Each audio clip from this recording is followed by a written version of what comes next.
Hi folks, G3 here. Welcome to today's Energy News Update. In today's news we have heat pump grant boosted by 50% to improve slow take-up, higher energy bills forecast for UK households next year, hydrogen boiler push to continue despite verdict of UK Watchdog, world's largest offshore wind farm project starts powering UK grid. The Guardian are reporting that heat pump grant is boosted by 50% to improve slow uptake across England and Wales. The government is increasing its air source heat pump grants for homeowners in England and Wales by 50% to £7,500. This is amid criticism about slow adoption of the low carbon technology. The £2,500 in extra support, on top of the £5,000 offered, aims to take the cost of installing an air source heat pump below that of an average gas boiler. The rise, which was announced by the Prime Minister Rishi Sunak last month, alongside the watering down of a planned ban on new gas boilers by 2035, comes after the government faced criticism from the National Infrastructure Commission, the NIC, on its home heating policies. Now, heat pumps are seen as critical to meeting the UK's 2035 climate targets by halving the carbon emissions from heating buildings, which still accounts for almost 1/4 of the UK's fossil fuel demand. But the government's stated ambition for 600,000 heat pumps to be installed every year by 2028 has struggled to find public support due to the high upfront costs of installation and the lack of clear information. Now, the NIC said last week that the current rate of heat pump installation is not cutting the mustard, and the scheme's funding needs to increase if more households are to benefit. Around 8 million buildings would need to switch from gas boilers to cleaner alternatives by 2035 to meet the UK's 2050 net zero target, the Commission said. Now, Greg Jackson, the founder of Octopus Energy, which has invested heavily in developing heat pumps, said, "We see enormous demand for heat pumps as they're 3 or 4 times more energy efficient than gas boilers. And with these government grants, they're affordable to install too." Well, that's great news. An extra £2,500 towards funding, bringing it to £7,500, which will hopefully make it a little bit more affordable for many households that were considering it. Next up from The Guardian, it's that higher energy bills forecast for UK households next year. UK households could face higher energy bills next year after a leading forecaster said electricity market prices will rise in 2024 and remain well above pre-energy crisis levels for the rest of the decade. Analysts at Cornwall Insight predicted that Britain's wholesale power prices would rise from an average £96.64 per megawatt hour so far this year to £129 per megawatt hour next year due to the higher gas prices triggered by the war in Ukraine. The analysis was undertaken based on the commodity futures market at the end of September, but since then gas and electricity markets have climbed further due to fears that the Israel-Hamas war could pose a risk to oil and gas supplies. The analysts expect that as more renewable energy connects to the grid, reducing reliance on gas-fired power plants, market prices will begin to fall. Now, Tom Edwards, a senior modeller at Cornwall Insight, said slowing the UK's shift towards renewable energy could keep energy bills higher for longer. Cornwall's latest report found the UK was likely to miss its target to increase offshore wind 5-fold to 50 gigawatts by 2030 due to the rising cost in the supply chain.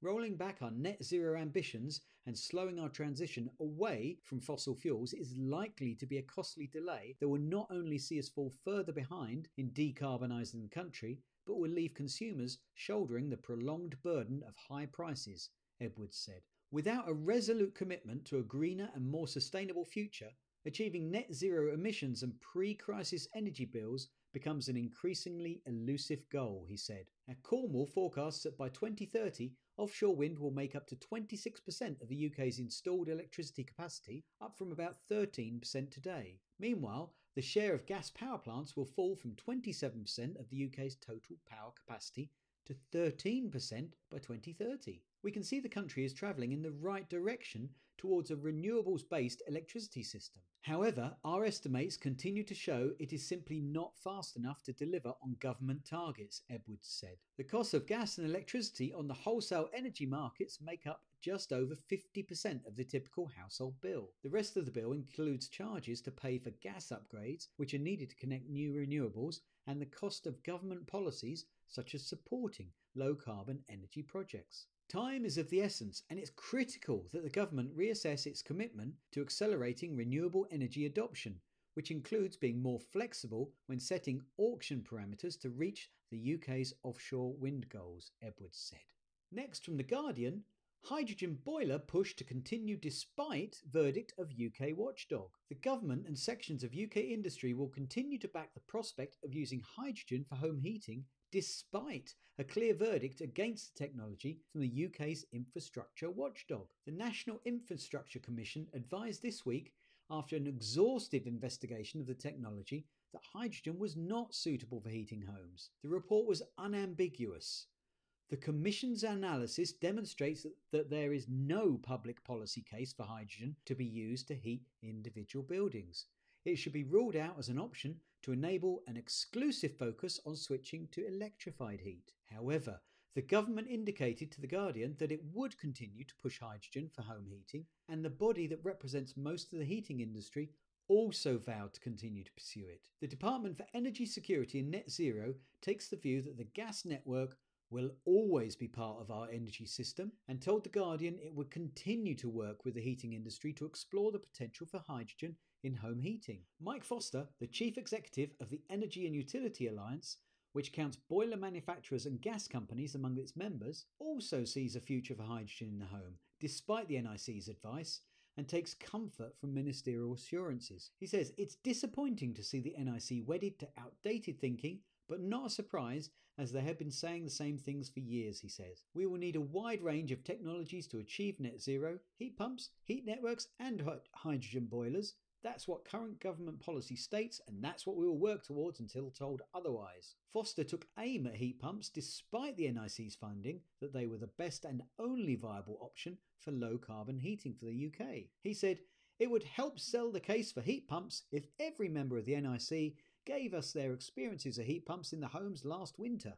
Real world examples are always a powerful way to influence others to follow suit." Well, seems to me that they haven't been doing their research and watching a number of videos that I've seen on YouTube where people who have been sharing their actual real world experience of it over winter, showing that it was a viable alternative.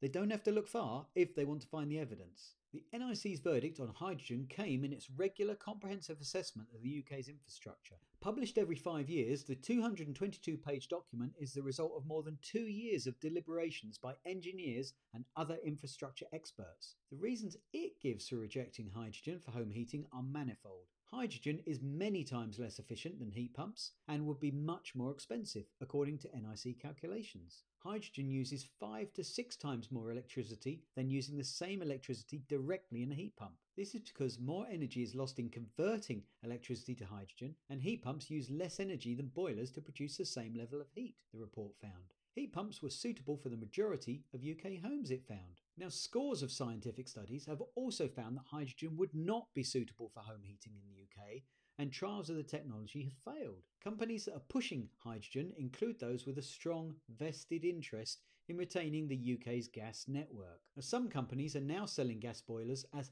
hydrogen ready in an effort to make their products appear future-proof or low carbon. This has also been called into question. Earlier this week, the Competition and Markets Authority announced it will be investigating whether Worcester Bosch, a major UK boiler brand, was misleading shoppers with confusing or accurate green claims by advertising hydrogen blend ready home boilers. Now, upgrading to hydrogen boilers is not an option that any individual household can take alone, as the NIC points out. The safety issues involved with sending hydrogen through gas pipes mean that upgrading any home would require shutting down the existing gas supply for a whole district at a time to ensure the safety of all boilers, including forced entry to any households that had not agreed to comply. Now, the UK's gas infrastructure is also likely to require significant and expensive upgrades to take hydrogen safely. Finally, from The Guardian, the world's largest offshore wind farm project starts powering UK grid. The first turbine to be completed in a project to build the world's largest offshore wind farm in the North Sea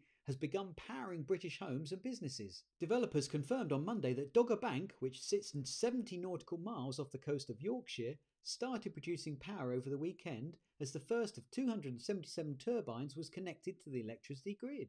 The project, jointly developed by Britain's SSE and Norway's Equinor and Vargon, will produce 3.6 gigawatts of power That's enough for 6 million homes when it is completed in 2026. The costs of material, labour and finance have risen sharply for wind farm developers over the past year. Earlier this year, the Swedish energy company Vattenfall said it would cease working on the multi-billion-pound Norfolk Boreas wind farm because rising costs meant it was no longer profitable. Now, Alistair Phillips-Davies, the chief executive of SSC, said there's been a lot of talk about the need to build homegrown energy supplies, but we are taking action on a massive scale. The developers said each rotation of the 107-metre-long blades on Dogger Bank's first turbine could produce enough energy to power an average British home for 2 days. Well, there you go, folks. Hope you found that useful. If you did, then please click the like button down below and let me know what you think of this news. Leave your comments down below. Up next, I've got these videos that I think you might find useful. If you haven't done so already, then why not subscribe to the channel and click the bell icon so you get notified when I load up a new video.